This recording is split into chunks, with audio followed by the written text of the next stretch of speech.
అంటారు, లేకపోతే లడ్డు అంటారు, లేకపోతే తిరుపతి లడ్డు అంటారు, లేకపోతే రకరకాలైనటువంటి ఇష్యూస్. యూరియా ఇష్యూ బయటకు వస్తే ఒక డైవర్షన్, విజయవాడ ఫ్లడ్స్ వస్తే ఒక డైవర్షన్. ఇలా వారికి డైవర్షన్కి కావాల్సినటువంటి ప్రతి సమయంలో ఎవరో ఒకరి మీద కేసు పెట్టడం, వాళ్ళని ఇరికించడం, వాళ్ళని బంధించడం, ప్రజల తాలూకా ఉద్దేశాన్ని మార్చాలనేటువంటి ప్రయత్నం ఈరోజు రాష్ట్రంలో జరుగుతూ ఉంది.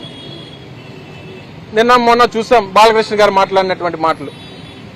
ఇప్పుడు దానికి ఏదో సబ్జెక్ట్ ఎత్తుక్కుంటారు వాళ్ళు. రాష్ట్రంలో గడిచినటువంటి 48 గంటలుగా రాష్ట్రంలో బాలకృష్ణ చేసినటువంటి వ్యాఖ్యలు ఏ రకమైనటువంటి దుమారాన్ని లేపాయో రెండు రాష్ట్రాల్లో తెలుగు ప్రజలందరి మధ్యలో అనేటువంటిది మనం చూసాం. తక్షణమే దానికి చిరంజీవి గారు ఇచ్చినటువంటి సమాధానాన్ని చూసాం.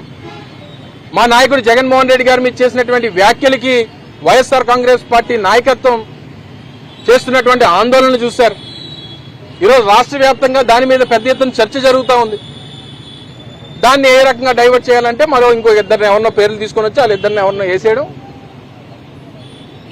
బాలకృష్ణ సబ్జెక్ట్ని డైవర్ట్ చేయాలనేటువంటి ప్రయత్నం జరుగుతుంది.